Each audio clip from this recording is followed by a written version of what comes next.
Hello everyone, this is Avijan. Welcome to our YouTube channel Saraswati Vidya पाठशाला।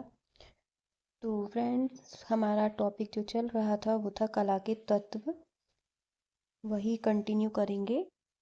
तो आज हमारा सब टॉपिक जो है वो है रूप, जिसको हम इंग्लिश में फॉर्म बोलते हैं। इसको हम आकृति भी बोल देते हैं। ठीक है। तो कला के चित्र भूमि पर अंकन प्रारंभ करते ही रूप का निर्माण प्रारंभ हो जाता है। जब कोई कलाकार अपनी चित्र भूमि पर कुछ भी अंकन स्टार्ट करता है तो वो क्या हो जाता है, एक रूप का निर्माण हो जाता है। ठीक है। ये सभी को पता ही होगा कि चित्रभूमि पर जब हम कुछ अंकन स्टार्ट करते हैं तो वो एक रूप ले लेती है, कोई भी चीज़ जो हम बना रहे हैं। ठीक है। तो कलाकार की चित्रभूमि पर अंकन प्रारंभ करते ही रूप का निर्माण प्रारंभ हो जाता है। ठीक। इस रूप सृजन के साथ ही चित्रभूमि क्या हो जाती है, सक्रिय हो जाती है। सक्रिय हो जाती है, सभी को पता है जब हम कुछ करेंगे तो वो क्या हो जाएगी, एक्टिव हो जाएगी। जब तक उस पर कुछ बना नहीं रहेगा तो क्या है, वो डिएक्टिव है, निष्क्रिय है, उसमें कुछ भी क्रियता नहीं है। और वह सक्रिय रूपों या आकारों तथा सहायक आकारों के मध्य क्या हो जाती है, विभक्त हो जाती है। ठीक है। वो एक्टिव किस में, एक्टिव जो रूप हैं या कोई भी आकार है, शेप है, ठीक है, या सब आकार है, सब शेप है, उनके बीच में क्या हो जाता है, डिवाइड हो जाते हैं, विभक्त हो जाती है। ठीक। आगे देखते हैं। रूप वह क्षेत्र या स्थान है जिसका अपना निश्चित आकार व वर्ण होता है। ये सभी को पता है। कोई भी रूप है, हम सपोज फेस बना रहे हैं तो सबको पता रहेगा कि हाँ ये फेस है। ठीक है। सबको दिखाई दे जाएगा, पता चल जाएगा, क्योंकि उसका अपना निश्चित आकार है, वर्ण है। ठीक। अर्थात किसी वर्ण का क्षेत्र क्या कहलाता है, वो रूप कहलाता है। रूप किसी भी पदार्थ का चित्रभूमि पर प्रथम दृश्य क्या है, प्रस्तुतिकरण होता है। सभी को पता है, कोई भी जो पदार्थ है जिसको हमें बनाना होता है चित्रभूमि पर, उसका प्रथम दृश्य क्या है, वो प्रस्तुतिकरण है, कि हम उसे प्रस्तुत कर रहे हैं। ठीक है। रूप का जो फुल फॉर्म है, अब उसको हम कैसे रिप्रेजेंट करेंगे। एफ से फर्स्ट है, ओ से ऑर्गेनिक है, आर से रेवलेशन है और एम से मैटर है। ठीक है। First organic, revelation, matter, form है ये, कि जो पहले ऑर्गेनिक जो तत्व है उसको रेवलेशन करना, ठीक, वो रूप कहलाएगा। ठीक। उस मैटर को रेवलेशन करना रूप कहलाएगा। रूप का जो वर्गीकरण है वो साधारणतः मेनली दो प्रकार का है, जिसको हम नियमित सिमेट्रिकल या सममित रूप बोलते हैं। दूसरा है अनियमित एसिमेट्रिकल फॉर्म, जिसको हम असममित रूप बोलते हैं। ठीक है। तो नियमित सममित सिमेट्रिकल फॉर्म क्या होता है, जिसके दोनों भाग समान हों, अर्थात रूप का अर्ध भाग शेष का ही विलोम हो, उसे नियमित या सममित रूप कहते हैं। ठीक। जैसे कि आपको चित्र में दिखाया गया है, जिसके दोनों भाग समान हो। अगर हम इसको डिवाइड कर दें बीच में से, ठीक है, बीच में से डिवाइड कर दे तो ये भाग दोनों क्या इक्वल है, उन दोनों को आपस में जोड़ देंगे तो वो एक हो जाएगा। अलग हो जाएंगे तब भी हम उसको पहचान पाएंगे कि हाँ ये घड़ा है, सुराही है, उसका है ये। जैसे ही वृत्त है, वृत्त बनाया, उसको डिवाइड कर दिया, तो ठीक है, ये भी क्या है, इसको हमने डिवाइड कर दिया, दोनों भाग इसके समान हैं। ठीक। तो ये क्या है, नियमित रूप हो गया। घन है, आयत है, त्रिकोण है, गिलास, सुराही आदि, इनको अगर हम बीच में से डिवाइड कर देते हैं तो इन दोनों ही भाग इनके इक्वल होते हैं। तो जो रूप का जो अर्थ भाग है, जो अलग भाग है, शेष भाग है, जिसको हमने अलग कर दिया है इन दोनों को, तो वो क्या कहलाएगा, नियमित रूप, सममित रूप या सिमेट्रिकल फॉर्म कहलाएगी। एग्जाम में क्वेश्चंस बन सकता है कि सुराही नियमित रूप में आएगा या अनियमित रूप में आएगा। तो किस में आएगा, नियमित रूप में। कोई भी चीज़ है जिसको डिवाइड कर सकते हैं और डिवाइड करने के बाद भी वो सेम एक जैसी ही दिखाई दे, ठीक है ना, मतलब अंतर ना हो, ठीक, तो वो क्या कहलाएगा, हमारा रूप कहलाएगा, नियमित रूप। ठीक। जैसे ये रंगोली बनी हुई है, तो रंगोली में भी क्या है, अगर हमने इसको डिवाइड किया तो दोनों एक साइड, दोनों चीज़ें क्या है, शेष भाग भी उसका अलग है, लेकिन क्या है, वो एक उससे जुड़ा हुआ है, नियमित है वो। ऐसे ही आलेखन में। ठीक है। आगे देखते हैं। अनियमित रूप या असमित रूप, जिसके दोनों समान ना हो, ठीक है। समान ना हो अर्थात शेष भाग मिलता जुलता ना हो, उसे अनियमित रूप या असमित रूप कहते हैं, जैसे शंख, पेड़, केतली आदि, ठीक। शंख, पेड़, केतली आदि। आगे देखते हैं, इस चित्र में आपको दिखाई दे रहा है। तो जैसे हमने शेष भाग मिलता जुलता ना हो, अब हम इसको डिवाइड कैसे करेंगे। हमने इसको ऐसे भी डिवाइड करा तो क्या है, ये अलग है, ये अलग है, ठीक है ना। तो ये क्या है, मिलते जुलते नहीं है आपस में, अनियमित है। तो ये किसका है, अनियमित रूप का एग्जाम्पल है। अनियमित रूप में दोनों समान नहीं होते, जो शेष भाग है वो मिलता जुलता भी नहीं होता, तो उसे अनियमित रूप कहते हैं, ठीक है। अब हम केतली को देखते हैं। तो केतली को अगर हम डिवाइड करते हैं बीच में, तो जो ये वाला हिस्सा है वो इस साइड नहीं है, ठीक है ना। तो ये क्या है, अनियमित रूप है, ठीक। आगे देखते हैं, सक्रिय रूप जिसको हम एक्टिव फॉर्म बोलते हैं। किसी चित्र में जिसकी प्रमुख भूमिका होती है वह सक्रिय रूप कहलाता है, ठीक। कोई चित्र है जिसमें उसकी क्या है, प्रमुख भूमिका है, ठीक, मेन रोल है, वो क्या कहलाएगा, एक्टिव रूप कहलाएगा, सक्रिय रूप कहलाएगा। सहायक रूप जिसको हम नेगेटिव और कमिटेड फॉर्म बोलते हैं। तो किसी चित्र में प्रमुख भूमिका निभाने वाले को जो अन्य रूप एकत्र होकर सक्रिय रूप को बल प्रदान करते हैं। भाई अभी मैंने आपको क्या बताया कि एक सक्रिय रूप होता है जो एक्टिव होता है चित्र में, ठीक है। लेकिन उस चित्र को, एक्टिव रूप को जो आधार प्रदान करते हैं अन्य जो चित्र होते हैं, वो क्या कहलाते हैं, वो सहायक रूप कहलाते हैं, ठीक है। आगे देखते हैं, रूप का प्रभाव, इफेक्ट्स ऑफ फॉर्म। तो जो आयताकार रूप है, आयताकार रूप किस चीज़ का रिप्रेजेंट करता है, शक्ति को, एकता को, स्थिरता को और शांत, ठीक। अब त्रिभुजाकार रूप किसका है, त्रिभुजाकार रूप जिसको हम ट्रायंगुलर फॉर्म बोलते हैं, सुरक्षा को प्रकट करता है, शाश्वतता को और विकास को, इसको रिप्रेजेंट ये करता है, ठीक है। आगे देखते हैं, अंडाकार रूप लावण्य को, सौंदर्य को और सृजन को। सृजन को इसमें इसलिए कहा गया है, जैसे एक मुर्गी अंडा देती है तो वो क्या होता है, अंडाकार होता है, उसमें से क्या निकलता है, मुर्गी का बच्चा निकलता है। तो इससे क्या हो रहा है, प्रकृति का सृजन हो रहा है, ठीक है ना।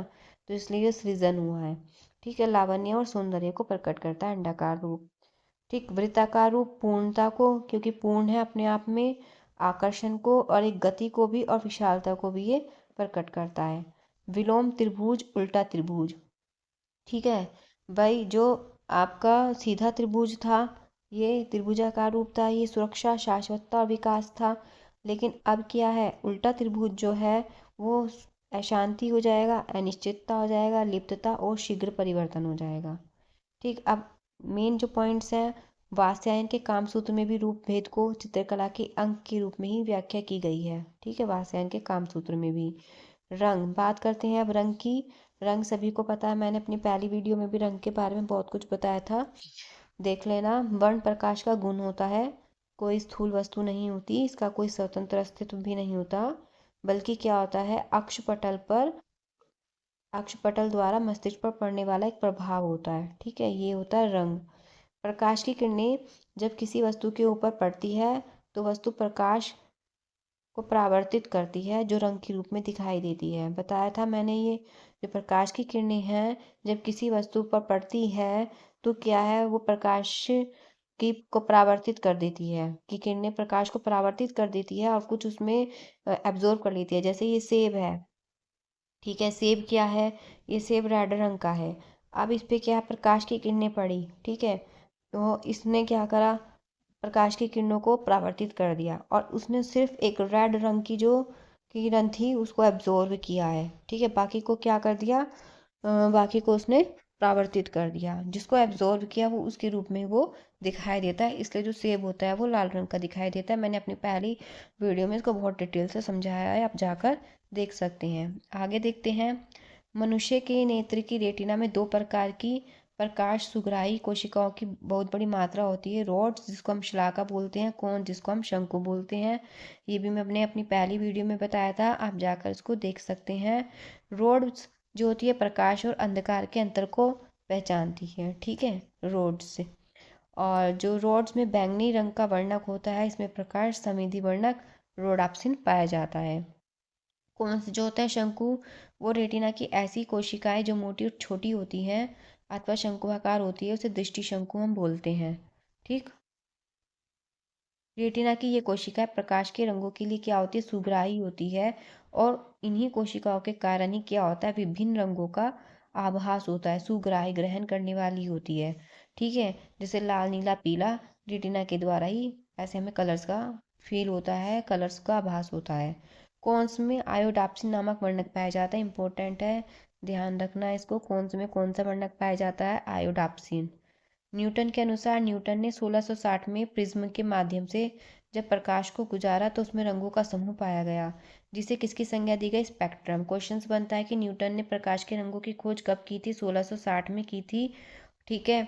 और जिसे क्या कहा गया था, स्पेक्ट्रम कहा गया था। इस स्पेक्ट्रम में 7 रंग बताए थे। ठीक है, जिसको हम विबग्योर भी बोल देते हैं शॉर्ट फॉर्म में। वी से वायलेट जिसको बैंगनी बोलते हैं, इंडिगो से गहरा नीला, ब्लू से नीला, ग्रीन से हरा, येलो पीला, ऑरेंज नारंगी और आर से रेड। तो ये विबग्योर फुल फॉर्म है। इंद्रधनुष के रंग में 7 रंग होते हैं जिनको विबग्योर बोलते हैं शॉर्ट फॉर्म में। ये याद रखना, इनका क्रम एग्जाम में पूछा जाता है, मोस्ट इंपॉर्टेंट क्वेश्चन ये भी बनता है। आगे देखते हैं वर्ण का गुण। वर्ण के मुख्यतः 3 गुण होते हैं जिसको हम रंगत, मान और सघनता बोलते हैं। ठीक है। क्या बोलते हैं, रंगत, मान, सघनता। तो रंगत ह्यू, और मान क्रोमा, और सघनता, सॉरी मान वैल्यू, और सघनता क्या होती है, क्रोमा। ठीक है, ये सघनता क्रोमा, मान वैल्यू। ठीक है। मतलब जैसे डार्क है, फिर जो सबसे ज़्यादा डार्क, फिर हल्का लाइट हुआ, फिर और लाइट हुआ, तो ये क्या है, इसका मान है। डार्क से लाइट टोन में परिवर्तित हो रहा है, मान। ये वैल्यू है किसका, मान क्या है यहाँ, तो क्या है, मान घट रहा है और मान बढ़ रहा है, वो दिखाया गया है। ठीक है। तो रंगत की बात करते हैं। यह मुख्यतः वर्ण का मुख्य गुण होता है, मुख्य प्रमुख रंग होता है जिसे दूसरे वर्ण से अलग किया जा सकता है, रंगत को। जैसे पीलापन, लालपन, नीलापन आदि। ठीक है। वर्ण का प्रमुख रंग होता है, ठीक, रंगत।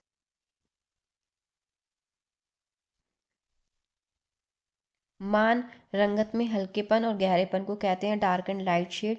किसी भी रंग में अगर हम काला रंग मिलाएंगे तो मान क्या हो जाता है, घट जाता है। सब मैंने आपको पहली वीडियो में भी बता दिया था। और हल्का रंग, सफ़ेद रंग मिलाएंगे तो मान क्या हो जाएगा, बढ़ जाएगा। हल्का प्रभाव प्राप्त हो जाता है इससे, अगर हम सफ़ेद रंग मिलाते हैं। सघनता बात करते हैं क्रोमा की, यह रंग की शुद्धता का द्योतक होती है। क्रोमा रंग जितना तीव्र अथवा प्रखर होगा उसमें उतनी ही सघनता, उतनी ही शुद्धता होगी। मतलब कहने का मतलब ये होता है इसमें कि अगर जैसे हमारा रेड रंग है, रेड रंग में अगर हम किसी दूसरे रंग को मिला लेते हैं तो उसकी सघनता क्या हो जाती है, कम हो जाती है। रेड रंग अपने आप में प्योर है, जब तक रेड रंग अपने आप में प्योर है, उसमें कोई और रंग मिक्स नहीं हुआ है, तो क्या है, उसकी सघनता अधिक रहेगी, प्रखर रहेगी, तीव्र रहेगी। लेकिन अन्य रंग मिलती है उसकी जो प्रखरता है, उसकी जो सघनता है, वो क्या हो जाएगी, शुद्धता उसकी वो कम हो जाएगी। ठीक है। जब तक वो अपने आप में है अलग, उसमें कुछ रंग मिक्स नहीं हुआ है, तब तक वो शुद्ध है, प्रखर है।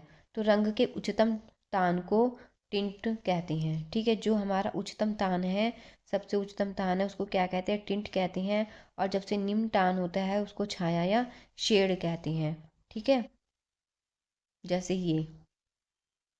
ये क्या है, टिंट, और ये क्या है, शेड। ये सबसे उच्चतम तान हो गया, तो ये हमारा क्या हो गया, शेड। और सबसे निम्नतम तान हो गया, ये हमारा हो गया टिंट।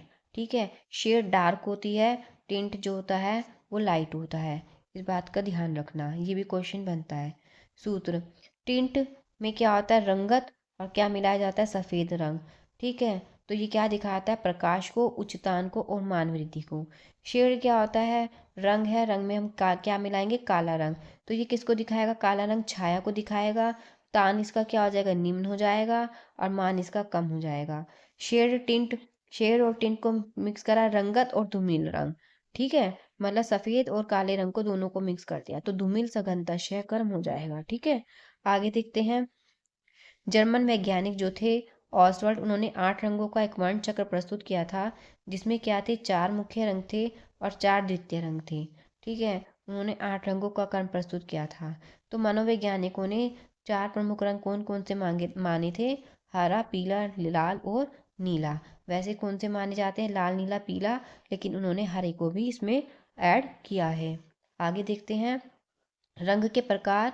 रंगों को 3 भागों में बांटा गया है, जिसको प्राथमिक रंग, द्वितीयक रंग और तृतीयक रंग बोलते हैं। Primary colour, secondary colour, territory colour. ठीक है, ये भी मैं अपनी पहली वीडियो में बता चुकी हूँ, आप वहाँ पर भी जाकर देख सकते हैं। ठीक, आगे देखते हैं प्राथमिक रंग जो प्राइमरी कलर होते हैं वो कौन से होते हैं, लाल, नीला और पीला होते हैं। ठीक है, और इन लाल, नीले, पीले रंगों को आपस में अगर हम मिलाते हैं तो इनसे ही द्वितीयक रंगों की संरचना तैयार हो जाती है, द्वितीयक रंग बन जाते हैं। तो प्राथमिक रंग क्या होते हैं कि प्राथमिक रंग वे रंग होते हैं जो किसी भी रंग के मिश्रण से नहीं बनते। वे अपने आप में ही प्रमुख होते हैं, अपने आप में ही वे मूल होते हैं, किसी अन्य रंगों के मिलाने से वे मिलते बनते नहीं हैं। इनको हम मौलिक रंग भी बोल देते हैं, मूल रंग भी बोल देते हैं। ठीक है, आगे देखते हैं द्वितीयक रंग। द्वितीयक रंग जो होते हैं, जिनको हम सेकेंडरी कलर होते हैं बोलते हैं, वे प्राथमिक रंगों को मिलाने से ही बनते हैं। प्राथमिक रंगों को जब हम आपस में मिलाते हैं, जैसे हमने लाल को और पीले को मिलाया, लाल और पीले को मिलाया तो हमारा कौन सा रंग बना, ऑरेंज रंग बन गया। अब हमने लाल और नीले को मिलाया तो हमारा कौन सा रंग बन गया, बैंगनी रंग बन गया। अब हमने नीले में पीला मिलाया तो हमारा कौन सा रंग बन गया, हरा रंग बन गया। तो नारंगी, हरा और बैंगनी क्या है, ये हमारे सेकेंडरी कलर हैं, द्वितीयक रंग है। ठीक है, तो जो दो प्राथमिक रंगों के मेल से बनते हैं वे द्वितीयक रंग। द्वितीयक रंग की बात करते हैं, जो प्राथमिक रंग और द्वितीयक रंग के दो रंगों के मेल से बनने वाले रंग जो होते हैं वे टेरिटरी कलर्स होते हैं, जिनको हम तृतीयक रंग बोलते हैं। इंटरमीडिएट कलर्स भी इनको हम बोलते हैं, जैसे पीला है और नारंगी है। पीला और नारंगी को मिलाने से क्या, कौन सा कलर बनता है, अंबर सिल्टन्स कलर बनता है। ठीक है, पीला और नारंगी को मिलाने से। नारंगी और लाल को मिलाने से कौन सा कलर बनता है, वर्मिलन कलर बनता है। लाल और बैंगनी को मिलाने से मर्जेंटा कलर बनेगा, बैंगनी और नीले को मिलाने से वायलेट कलर बनेगा। आप इसको देख सकते हैं, इससे समझ सकते हैं। ठीक है, आगे देखते हैं नीला और हरा टील कलर, जिसको फिरोजी कलर बोलते हैं, टर्काइश कलर। हरे और पीले में स्प्रिंग ग्रीन या शॉर्ट रेस कलर्स इसको बोलते हैं, ये बनता है। ठीक है, कुछ विद्वानों ने तृतीयक रंग बताए हैं, जिसको हम रैसिट रंग, सिल्टन और सात ऑलिव बोलते हैं। नारंगी और बैंगनी को मिलाने से रैसिट बनेगा, नारंगी और हरे को मिलाने से सिल्टन बनेगा, हरे और बैंगनी को मिलाने से ऑलिव कलर बन जाता है। आगे देखते हैं समीपवर्ती रंग, जिनको हम एंटरलॉक्स कलर्स बोलते हैं। जो रंग एक ही रंग परिवार के सदस्य होते हैं, ठीक है, एक ही रंग के, एक ही परिवार के, उन्हें समीपवर्ती रंग बोलते हैं। जैसे येलो है, येलो की जो भी शेड्स होंगी वो किस में आएगी, उसके समीप वाले में आएगी। जैसे येलो है, लेमन येलो है, ऑरेंज है। ठीक है, ऐसे ही जो नीले की होंगी, ठीक है, नीलों की जितनी भी उसके पास की शेड्स होंगी, जैसे स्काई ब्लू है, पर्शियंस ब्लू है, कोबाल्ट ब्लू है, तो ये सब किस में आएंगे, समीपवर्ती रंग में। इनको हम एंटरलॉक्स कलर्स बोलते हैं, जो अपने एक ही परिवार के सदस्य होते हैं उनको। ठीक है, पूरक रंग जो आपस में एक दूसरे के अपोजिट्स होते हैं। ठीक है, यदि किन्हीं दो प्रमुख रंगतों को मिला दिया जाए और इनसे प्राप्त द्वितीयक रंग एक दूसरे के विरोधी रंग तथा पूरक रंग कहलाते हैं। ठीक है, तो जैसे लाल का पूरक क्या है, लाल का पूरक जो हो जाएगा, लाल का पूरक हो जाएगा हरा। ठीक है, लाल का पूरक क्या हो जाएगा, हरा हो जाएगा। नारंगी का पूरक क्या हो जाएगा, नारंगी का पूरक हो जाएगा ब्लू। और बैंगनी का पूरक क्या हो जाएगा, बैंगनी का पूरक हो जाएगा पीला। ठीक है, तो ये क्या है, दो प्रमुख रंगतों को मिला दिया जाए, दो प्रमुख रंगतों को मिला दिया जाए तो इनसे जो प्राप्त द्वितीयक रंग है, जो द्वितीयक रंग जो हमारे प्राप्त हुए थे, ठीक है, ठीक, वो क्या है, वो पूरक रंग कहलाते हैं। ठीक, जैसे द्वितीयक रंग हमें क्या मिला था, हरा मिला था, ठीक है, नारंगी मिला था और बैंगनी मिला था। ठीक है, तो हरे का पूरक क्या हो गया, लाल हो गया। नारंगी का पूरक नीला हो गया, बैंगनी का पूरक पीला हो गया। ठीक है, तो ये पूरक के विरोधी रंग कहलाते हैं। ठीक, आगे देखते हैं तटस्थ रंग, जिसको हम न्यूट्रल्स कलर बोलते हैं। जो कलर्स जैसे वाइट और ब्लैक, ये न्यूट्रल्स कलर होते हैं और इन्हें रंग के रंगतों के क्रम में इनको नहीं रखा जाता। और ये तीन माने जाते हैं, काला, सफ़ेद और ग्रे भी माना जाता है। काले और सफ़ेद रंग को मिलाने से ग्रे स्लेटी हल्का रंग इसमें प्राप्त होता है। ठीक है, तो ये न्यूट्रल्स कलर होते हैं। वर्णहीन, जिसको एक्रोमेटिक एवर्णनीय रंग बोलते हैं, तो ये भी रंग होते हैं जिसके माध्यम से किसी चित्र में काला और सफ़ेद से चित्र को पूर्ण किया जाता है। ठीक है, जैसे एग्जाम में आता है 10th क्लास में कि तुम्हें तीन रंगों से, किन्हीं तीन रंगों से तुम्हें क्या करना है, आलेखन को पूरा करना है। ठीक है, तो उसमें हम क्या है, काले और सफ़ेद रंग को काउंट नहीं करते, क्योंकि इनको रंगों में नहीं माना जाता। ठीक है, ये क्या होते हैं, ये अवर्णनीय रंग होते हैं। ठीक है, तो लेकिन इन रंगों से बने चित्र वर्णहीन कहलाते हैं। ठीक, आगे देखते हैं एकाकी रंग जो होते हैं उनको मोनोक्रोम रंग बोलते हैं, एक वर्णनीय रंग। ठीक है, जो एक रंग से बने विभिन्न टोन को मोनोक्रोम कहते हैं। जैसे एक ही रंग की विभिन्न टोन है, जैसे नीला है, डार्क नीला हो गया, फिर हल्का हो गया, गहरा नीला हो गया। तो ये जो टोन है, इसी टोन से ही हमें क्या करना है, एकाकी रंग मतलब पूरे चित्र को कंप्लीट करना है, डार्क लाइट शेड लगा के। वो कौन सा, वो हमारा चित्र क्या कहलाएगा, मोनोक्रोमेटिक चित्र कहलाएगा वो। ठीक है, मोनोक्रोमेटिक ड्राइंग्स वो हमारी कहलाएगी। एक ही रंग से हमें उसको पूरे को कंप्लीट करना होता है, वो एकाकी रंग में आता है। ठीक है, उसी की शेड यूज करनी होती है। आगे देखते हैं, पॉलीक्रोम कलर, मल्टी कलर्स, विभिन्न रंगों से बने प्रकाश को क्या कहते हैं, पॉलीक्रोम कहते हैं। गर्म रंग, उष्ण रंग, बात करते हैं गर्म रंग और उष्ण रंग की, वार्म्स कलर। ठीक है, वह रंग जो है हमारी रेटिना देर तक देखने में असमर्थ होती है, जो देर तक हम देख नहीं सकते, जो गर्म रंग, उष्ण रंग, वार्म्स कलर बोलते हैं। तो वह रंग जिन्हें हमारी रेटिना देर तक देखने में असमर्थ होती है, जो हमारी रेटिना है वो वार्म कलर्स को ज़्यादा देर तक नहीं देख पाती है, तो उन्हें हम क्या कहते हैं, उष्ण या गर्म रंग कहते हैं। तो ये तीन होते हैं, लाल, पीला और नारंगी। और इनसे बने जो रंग होते हैं उष्ण स्वभाव वाले, वो भी इसी श्रेणी में आते हैं। ठीक है, रेड वायलेट्स है, रेड ऑरेंज है, येलो ऑरेंज है, तो ये इसी में ही आता है, वार्म्स कलर में। कूल कलर्स ठंडे रंग होते हैं, जिनके बारे में मैं अभी आगे बता रही हूँ। शीतल रंग, ठंडे रंग, वह रंग जो हमारी रेटिना को सुखद शीतलता प्रदान करते हैं, जिन्हें हमारी आंखों को ठंडक मिलती है, तो वे नीला, हरा है। ठीक है, और इनके सहयोग से बने ठंडे स्वभाव वाले जो रंग होते हैं वो कूल उसमें आएंगे। ठीक, जैसे कि violet, blue green, yellow green. ठीक है, बहुवर्णनीय रंग योजना, जिसको पॉलीक्रोमेटिक कलर स्कीम बोलते हैं। तो जब हम किसी भी चित्र में अनेक रंगों का प्रयोग करते हैं, अनेक रंगों के प्रयोग से उसको तैयार करते हैं, तो वो बहुवर्णनीय रंग योजना कहलाती है। ठीक है, रंगों का प्रभाव, इफेक्ट्स ऑफ कलर। जो लाल रंग है ये किसका प्रतीक होता है, प्रेम आलाप का, उत्तेजना का। ठीक है, उत्तेजना, प्रसन्नता, उल्लास, संघर्ष, क्रोध, प्रेम, आवेग, वीरता, श्रृंगारिक रूप का प्रतीक है लाल रंग, ये सभी को पता है। एक स्त्री जो होती है वो लाल रंग का सिंदूर लगाती है, रेड रंग की लिपस्टिक्स वगैरह लगाती है, श्रृंगार का प्रतीक हो गया इसमें। ठीक है, या हार्ट्स जो होते हैं वो रेड कलर्स के होते हैं। ठीक, क्रोध में आंखें क्या होती है, लाल हो जाती है। प्रेम इसी में ही आ जाएगा। आवेग में भी आंखें, क्रोध आवेग एक से ही जोड़ सकते हैं, तो उसमें ये हो जाएगा, आंखें लाल हो जाती हैं। खुशी, खुशी के मारे क्या होता है, उल्लास, खुशी के मारे क्या होता है, चेहरा चमक उठता है, चेहरे पे लालिमा आ जाती है। तो ये सब क्या है, रेड रंग से इसको हम जोड़ते हैं। ठीक है, इसको याद करने का ये तरीका है। आगे देखते हैं, पीला रंग। पीला रंग गर्म है, प्रकाश में है, प्रकाश देता है। अब जो सूर्य है वो हमें प्रकाश देता है, प्रकाश से क्या है, चारों ओर प्रसन्नता फैलती है। ठीक है, पीला रंग, इससे क्या होता है, दिव्यता प्रकट होती है। महापुरुषों के चेहरे के पीछे, महापुरुषों के सिर के पीछे भी जो दिव्यता को दिखाते हैं हम, उसमें ये रेड कलर का यूज़ करते हैं, जिससे उनका आभा मंडल दिखाई देता है। ठीक है, ये समीपता का, प्रोत्साहन का प्रतीक है और संतुष्टि का भी प्रतीक होता है। आगे देखते हैं, नीला रंग। यह रंग शांति का और शीतलता का प्रतीक होता है, नीला रंग। तो जो शांति, और जहाँ शांति होगी वहाँ एकाग्रता होगी, वहाँ शांति होगी वहाँ एक आशा की किरण भी होगी, लगन होगा, आनंद भी मिलेगा वहाँ पे। ठीक है, विश्वास और आत्मीयता, सद्भाव, ये सब जो अच्छी क्वालिटीज़ हैं वो सब किस में आ जाएगी, इसमें आ जाएंगी, नीले रंग के उसमें। ठीक है, अब हरा रंग, हरे रंग से आप सभी को पता है ये हरियाली का प्रतीक है। हरियाली आएगी, सादगी आएगी, ताजगी आएगी। मन को हरेगा तो मनोहरता का आ जाएगा, विश्राम करने का मन करता है हरियाली में। ठीक है, सुरक्षा का विकास आता है। इसको हम बसंत के उससे भी बोल सकते हैं, यौवन से भी बोल सकते हैं, प्रजनन से भी बोलते हैं। ठीक है, तो ये वाले भाव हरे रंग से प्रकट होते हैं। आगे देखते हैं, बैंगनी रंग राजसी वैभव का होता है ये। जहाँ राजसी वैभव होगा वहाँ सम्मान है, रहस्य है, समृद्धि है। राजसी वैभव में समृद्धि होगी। ठीक है, ऐश्वर्य होगा, नाटकीयता, वीरता, तो ये सब इसमें आ जाएंगे। शान शौकत और मृत्यु का भी ये है। नारंगी रंग जो होता है, नारंगी रंग आध्यात्मिकता से रिलेटेड होगा। जब आध्यात्मिकता से रिलेटेड होगा तो इसमें संन्यास, वैराग्य, दर्शन, ज्ञान, ये सब चीज़ें आ जाएंगी। तो आप अगर नारंगी रंग में सिर्फ आप आध्यात्मिकता को लर्न करते हैं, तो आध्यात्मिकता को लर्न करने से आपका ये याद हो जाएगा कि इससे संन्यास भी होता है। जो ज़्यादा आध्यात्मिक व्यक्ति होते हैं, स्पिरिचुअल व्यक्ति होती है, वे सन्यासी भी होते हैं।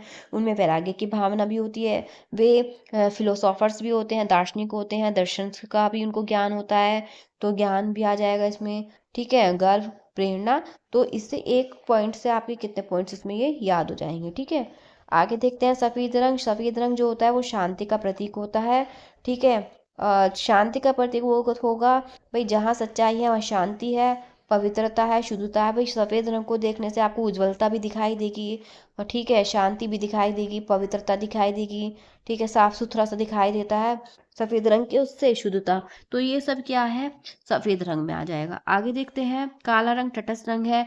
काला रंग, ब्लैक रंग तो आपको पता ही है कि भाई शोक को प्रकट करेगा, शोक, अवसाद, पाप, दुख, तो ये सब अंधकार, तो ये सब इसमें आ जाएंगे। धूमिल रंग, ग्रे रंग संयम और नम्रता का है। काला रंग तटस्थ रंग है, ठीक है। बात करते हैं तान की अब। तो जो तान है, रंगत के हल्केपन और गहरेपन को क्या कहते हैं, तान कहते हैं। रंग का जो हल्कापन और गहरापन होगा वो टोन, तान कहलाएगा। तो रंग की प्रकृति को रंगत, ह्यू, जैसे पीलापन, रंगत क्या है, पीले रंग की जो प्रकृति है, पीले रंग की जो रंगत है उसको हम बोलेंगे पीलापन। काले रंग की जो रंगत होगी उसको हम क्या बोलेंगे, कालापन। नीले रंग की होगी उसको नीलापन, हरे रंग की होगी वो हरापन। तो जो रंगत का हल्का और गहरापन है, वो ही क्या है, वो तान है, ठीक है।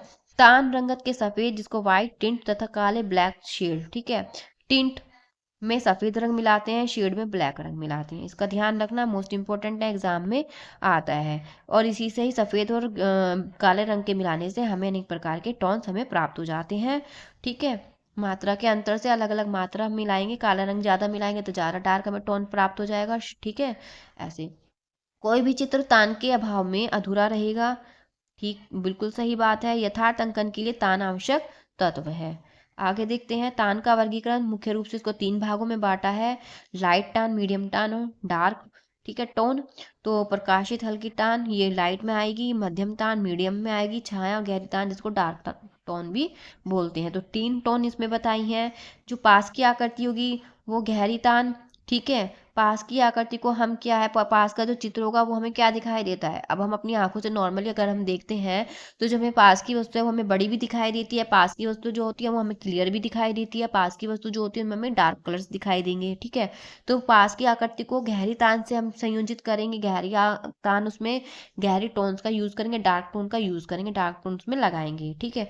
जो दूर की चीजें होती है वो हमारी आंखों को क्या दिखाई देती है, छोटी भी दिखाई देती है, वो दूर जाकर क्या हो जाती है, बहुत ज्यादा वो धूमिल हो जाती है, ठीक है, धुंधली धुंधली दिखाई देती है। तो अब दूर की चीज़ों को हम किससे करेंगे यूज़, उसको हम लाइट से करेंगे क्योंकि वो हमें हल्की दिखाई दे रही है, धुंधली दिखाई दे रही है, ठीक है। तो इस प्रकार से हम द्विआयामी धरातल पर हम त्रिआयामी प्रभाव उत्पन्न कर सकते हैं। तो ये भी मोस्ट इंपॉर्टेंट एग्जाम में पूछा जाता है, ठीक है। इफेक्ट्स ऑफ टोन, विभिन्न उपायों से तान का प्रभाव उत्पन्न किया जा सकता है, ठीक है। इंटरचेंज, परिवर्तन, विलोम पद्धति के द्वारा, कि कोई चित्र सैकिरे तथा सहायक बिंदुओं में विभाजित होता है, ये मैंने अभी आपको स्टार्टिंग में बताया है, एक्टिव और इनएक्टिव वे में।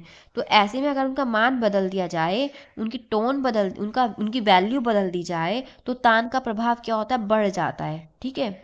आगे देखते हैं विभाजन पद्धति, जिसको हम डिस्ट्रीब्यूशन बोलते हैं। तो किसी चित्र में काले रूप के पास में सफ़ेद रंग का रूप अगर हम प्रयोग कर देते हैं तो चित्र में क्या हो जाता है, गति आ जाती है, वो क्रियाशील हो जाता है, एक्टिव हो जाता है। वो डिस्ट्रीब्यूशन ये होता है कि काले के पास अगर हम वाइट रंग का यूज़ कर दें या डार्क के पास अगर हम लाइट टोन का यूज़ कर दें तो एक डिस्ट्रीब्यूशन हो जाता है, तो उससे चित्र में क्या आ जाती है, गति आ जाती है। अगर डार्क के पास डार्क डार्क ही लगाए जाएंगे तो क्या हो जाता है, चित्र में एक स्थिरता बन जाएगी। लेकिन अगर हम डार्क के पास लाइट यूज़ करेंगे तो क्या है, एकदम से हमारी जो आंखें हैं वो पूरे चित्र पे दृष्टि डाल देगी, वो एकदम एक्टिव हो जाएगी, हमारी आई से पूरे चित्र में उसकी गति दिखाई देगी।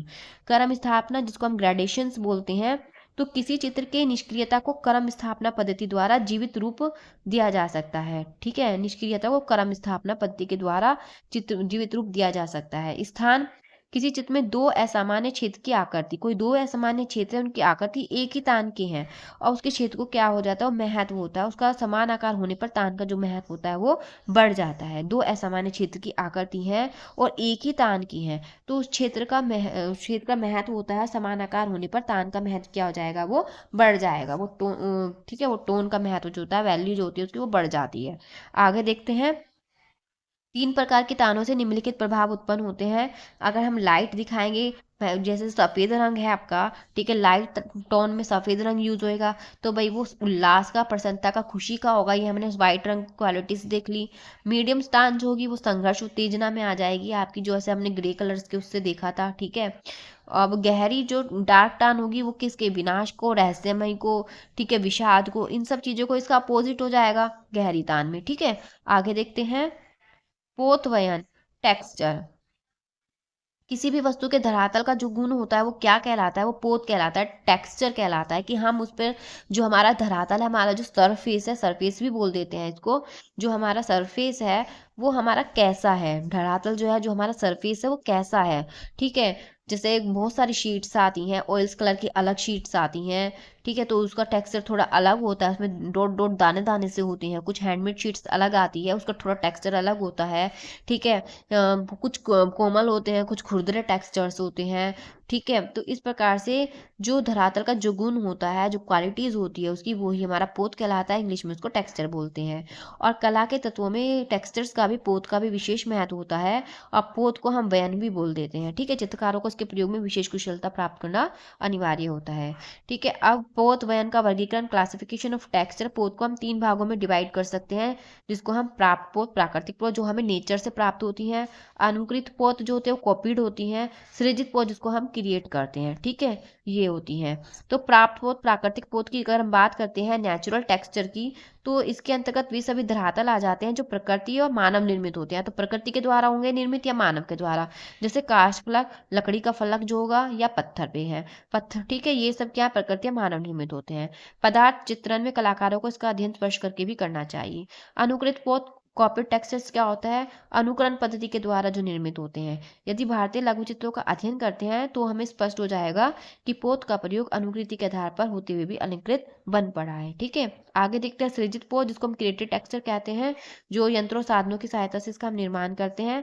जैसे कि पानी और तेल रंग परस्पर मिलाने पर, मोटे रंग लगाने पर, ठीक है, ये हो जाता है। जैसे पानी लिया हमने, टब लिया, टब में हमने पानी डाला, ठीक है, और उसमें हमने तेल, ऑयल्स भी डाल दिया, ठीक है। सपोज हमने मिट्टी का तेल डाल दिया और उसमें हमने ऑयल्स कलर डाल दी और उसको ब्रश की सहायता से हमने हल्का सा हिला दिया, ठीक है। तो उसमें क्या है, जो कलर्स है वो ऊपर की तरफ ही तैरेंगे, और ठीक है, फिर उसके नीचे से हमने क्या, पेपर निकाल के उसको ऊपर की तरफ से निकाल लिया, नीचे से ले जाकर ऊपर की तरफ निकाल लिया पेपर्स को, तो उस पर क्या, एक अच्छा सा टेक्सचर आ जाता है।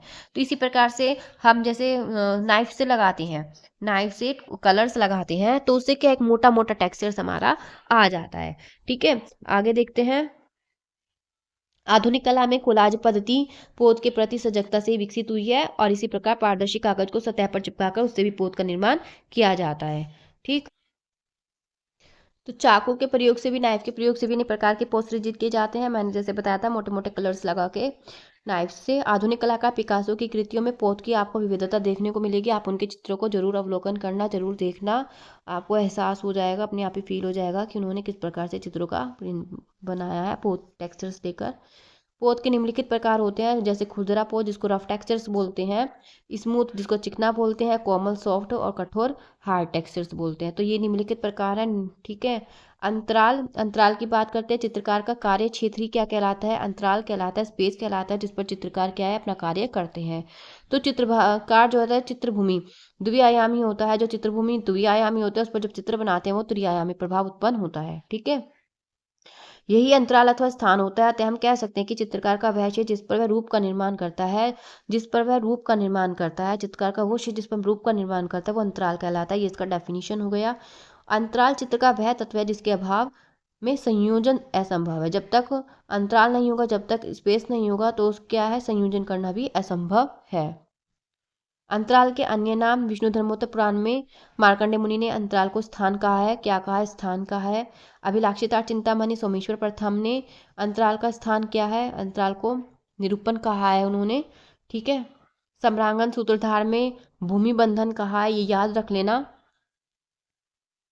ठीक है। तो अंतराल के लिए स्थान, अंतरिक्ष, आकाश, शून्य आदि का प्रयोग किया गया है, ठीक है। आगे देखते हैं। अंतराल विभाजन, स्पेस डिवीजन। अंतराल एक निश्चित आकार में होता है और जब चित्रकार किसी चित्र को रेखा या बिंदु के माध्यम से कोई चित्र निरूपित करता है तो अंतराल क्या हो जाता है, विभाजित हो जाता है। जैसे ये हमारा अंतराल है, कोई रेखा खींच दी तो क्या ये विभाजित हो गया। ठीक है, अंतराल को दो भागों में बांटा है, सम विभाजन फॉर्मल डिवीजन और असम विभाजन। रेखाओं की सहायता से चित्रभूमि को इस प्रकार करना कि दाएं बाएं ऊपर नीचे के तल का भार बराबर हो, इक्वल हो। ठीक है, इसका प्रयोग किसने किया था, माइकल एंजिलो ने, रूबेंस। ठीक है, प्राचीन भारतीय चित्रकार ये करते थे। सम विभाजन का प्रयोग संतुलन के लिए किया जाता है, एकता शक्ति व समता आदि के भाव को प्रदर्शित करता है, इक्वलिटी के भाव को प्रदर्शित करेगा। असम विभाजन जो होता है, इनफॉर्मल डिवीजन। ठीक है, तो अभिव्यक्ति के आधार पर कहीं भी लाइन खींच दो वो असम विभाजन है। ठीक है, ये उत्तेजना प्रगति सृजन एवं क्रियाशीलता का भाव उत्पन्न करने में सहायक होता है। ठीक है, इस विभाजन में चित्रकार स्वतंत्र पूर्वक जहां उसकी इच्छा होती है जैसे उसे करना है वो इनफॉर्मल डिवीजन वो कर लेता है। ठीक, तो फ्रेंड्स अगर वीडियो अच्छा लगा है तो वीडियो को लाइक कीजिए, शेयर कीजिए, चैनल को सब्सक्राइब करना बिल्कुल भी मत भूलिए। और टेलीग्राम ग्रुप पर हमारा थर्सडे में क्विज होगा, आप उसमें भी पार्टिसिपेट कर सकते हैं। Thank you very much.